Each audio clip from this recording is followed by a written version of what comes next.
नमस्कार साथियों, आप देख रहे हैं इमसूज न्यूज। बिहार की हर छोटी बड़ी 25 खबरें सबसे पहले देखने के लिए अभी सब्सक्राइब करें। तो आइए शुरुआत करते हैं आज की प्रमुख सुर्खियों से।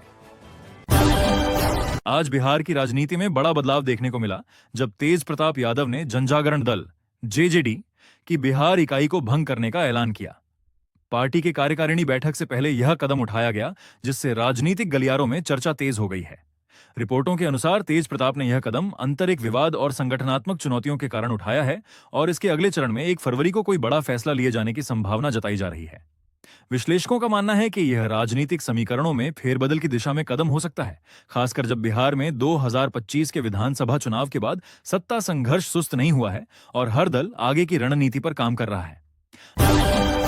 आज की एक और बड़ी राजनीतिक खबर यह है कि तेजस्वी यादव को राष्ट्रीय जनता दल आरजेडी का कार्यकारी अध्यक्ष नामित किया गया है। यह कदम आरजेडी के आंतरिक संगठन और रणनीति को सुदृढ़ करने की दिशा में देखा जा रहा है। इसका राजनीतिक असर यह हो सकता है कि पार्टी की नीतियों और बिहार में विरोधी खेमे की भूमिका में बदलाव आए। साथ ही पटना और राज्य सरकार के निकट भविष्य के फैसलों पर इसका प्रभाव दिख सकता है। राजनीतिक विश्लेषक कह रहे हैं कि तेजस्वी को प्रमुख भूमिका देने का निर्णय आरजेडी के आगे की राजनीति, नीति निर्माण और युवा नेतृत्व के उदय को दर्शाता है। इसे आने वाले समय में बिहार के राजनीतिक समीकरण के लिहाज से महत्वपूर्ण माना जा रहा है। आज संसद भवन के बाहर परेखा नीट छात्र केस को लेकर बिहार के लोकप्रिय नेता पप्पू यादव ने प्रदर्शन किया। उन्होंने आरोप लगाया कि इस मामले में मंत्री के बेटे का नाम शामिल है और इस बात को लेकर उन्होंने बैनर व पोस्टर के साथ विरोध प्रदर्शन किया। पप्पू यादव के इस कदम को राजनीतिक तनाव पैदा करने वाला माना जा रहा है, क्योंकि उन्होंने सुधारों और निष्पक्ष जांच की मांग करते हुए कहा है कि छात्रों के हितों को सुरक्षित करना राजनीति का मूल उद्देश्य होना चाहिए। इस प्रदर्शन ने बिहार राजनीति में न्याय प्रक्रिया, शिक्षा नीतियों और पार्टी पंक्तियों के बीच नए सवाल खड़े कर दिए हैं। महाराष्ट्र में हुए हवाई हादसे में अजित पवार के निधन पर बिहार के मुख्यमंत्री नीतीश कुमार ने संवेदनाएं व्यक्त की। हालांकि यह एक राजनीति से जुड़ी संवेदनशील घटना है, मुख्यमंत्री की प्रतिक्रिया को राजनीतिक आदर्श, सहानुभूति और क्षेत्रीय नेताओं के बीच सौहार्द को दर्शाता है। उन्होंने पवार के परिवार के प्रति गहरी संवेदना जताई और कहा कि ऐसी त्रासदी हमें राष्ट्रीय एकता और सामाजिक समर्पण की याद दिलाती है। इस बयान को राजनीतिक विश्लेषक यह कहकर देख रहे हैं कि राजनीतिक नेतृत्वों के बीच पारदर्शिता, संवेदनशीलता और सहयोग की भावना बिहार के राजनीति में अब भी प्रमुख भूमिका निभा रही है। मुख्यमंत्री नीतीश कुमार ने दरभंगा में समृद्धि यात्रा कार्यक्रम के तहत कई योजनाओं की आधारशिला रखी। इसके तहत करीब 13 करोड़ रुपए से अधिक की लागत वाली लगभग 50 नई योजनाओं का शुभारंभ किया गया। यह कार्यक्रम राज्य के सामाजिक आर्थिक विकास को बढ़ावा देने के उद्देश्य से आयोजित किया गया, जिसमें स्वास्थ्य, शिक्षा, ग्रामीण विकास और बुनियादी ढांचे पर ध्यान केंद्रित किया गया। नीतीश कुमार द्वारा इस प्रकार के कार्यक्रमों को सार्वजनिक रूप से शुरू करना राजनीतिक संदेश देता है कि उनकी सरकार राज्य के समग्र विकास और जनता के हितों को ध्यान में रखते हुए काम कर रही है, जो आगामी राजनीतिक दौरों में उनका पक्ष मजबूत कर सकता है। पटना में एक 18 वर्षीय नीट परीक्षा की तैयारी कर रही छात्रा की मौत के पोस्टमार्टम रिपोर्ट ने सनसनी फैला दी। रिपोर्ट में पुष्टि हुई कि छात्रा के साथ यौन उत्पीड़न और बर्बरता के बाद मार पीट कर हत्या की गई थी। परिजन ने आरोप लगाया कि विशेष एसआईटी टीम ने जांच में उत्पीड़न किया और सबूतों को दबाया। यह मामला अब पीओ-सीएसओ कोर्ट तक भेजा गया है और पुलिस व्यापक जांच कर रही है। इस घटना ने शिक्षा और सुरक्षा प्रणाली के प्रति भारी आलोचना को जन्म दिया है। महाराष्ट्र विमान हादसे पर बिहार नेताओं की प्रतिक्रिया। बारामती, महाराष्ट्र में एक लियरजेट विमान क्रैश में महाराष्ट्र के उपमुख्यमंत्री अजित पवार सहित 5 लोगों की मौत हो गई। इस दुर्घटना पर बिहार के मुख्यमंत्री नीतीश कुमार ने गहरा दुख जताया और शोक व्यक्त किया। उन्होंने घटना की निंदा करते हुए दिवंगत आत्मा की शांति और परिजनों को सहनशीलता की प्रार्थना की। बिहार में भी इस दुर्घटना को बड़ी राष्ट्रीय और राजनीतिक घटना के रूप में देखा जा रहा है।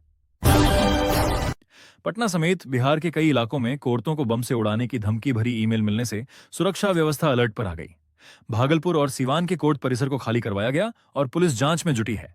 धमकी को गंभीरता से लिया गया है और जांच में धमकी भेजने वाले स्रोतों को ट्रेस करने का प्रयास चल रहा है। अदालतों के आसपास अतिरिक्त सुरक्षा बल तैनात किए गए हैं। बारामती में आज सुबह हुए लियरजेट विमान दुर्घटना में महाराष्ट्र के उपमुख्यमंत्री अजित पवार की मौत ने पूरे देश में शोक की लहर फैला दी। हादसा तब हुआ जब विमान टेक ऑफ या लैंडिंग के दौरान अनियंत्रित होकर क्रैश हो गया और पूरी मशीन जल गई। पवार के साथ विमान में सवार 4 अन्य लोग भी मृत पाए गए। राजनीतिक और प्रशासनिक स्तर पर इस दुर्घटना पर प्रतिक्रियाएं जारी हैं। मुजफ्फरपुर में सड़क हादसा, पिता और बेटी की मौत। मुरझाए मौसम के बीच मुजफ्फरपुर के कच्ची पक्की चौक के पास एक भयानक सड़क दुर्घटना में पिता श्रीकांत राय और उनकी बेटी आस्था कुमारी की मौत हो गई। तेज रफ्तार ट्रक ने उनके मोटरसाइकिल को पीछे से टक्कर मार दी, जिससे दोनों की मौके पर ही मौत हुई। ट्रक चालक भाग निकला। पुलिस ने शवों को पोस्टमार्टम के लिए भेजा और मामले की जांच शुरू की। पूर्णिया में बाइक चोर की भागते समय सड़क हादसे में मौत। बिहार के पूर्णिया जिले में एक 22 वर्षीय बाइक चोर भागते समय दुर्घटना में मारा गया। वह चोरी की बाइक पर भाग रहा था, तभी वह एक ट्रक से टकरा गया और मौके पर ही मृत पाया गया। बाइक चोरी का मामला पहले से दर्ज था और पुलिस अब उसके साथ भाग रहे साथी आरोपियों की तलाश कर रही है। भागलपुर में टीटीसी इंफ्रा कंपनी गार्ड की सड़क दुर्घटना में मौत। भागलपुर के कहलगांव में टीटीसी इंफ्रा कंपनी के गार्ड रवि कुमार को एक तेज रफ्तार कार ने टक्कर मार दी, जिससे उसकी मौत हो गई। यह घटना NH 80 के किनारे हुई। हादसे के बाद पुलिस वाहन जब्त कर मामले की जांच कर रही है। यह दुर्घटना राज्य में सड़क सुरक्षा को लेकर चिंताएं बढ़ा रही है। बिहटा में बालू से लदे ट्रक द्वारा बाइक सवार की हत्या। बिहटा इलाके में एक बालू लदा ट्रक नो एंट्री जोन में घुसा और बाइक सवार को कुचल दिया, जिससे उसकी मौके पर ही मौत हो गई। भागने के दौरान इसी ट्रक ने पुलिस के डीएसपी की गाड़ी को भी टक्कर मार दी, जिसमें डीएसपी को मामूली चोटें आईं। पुलिस ने ट्रक चालक को गिरफ्तार कर मामले की जांच शुरू की।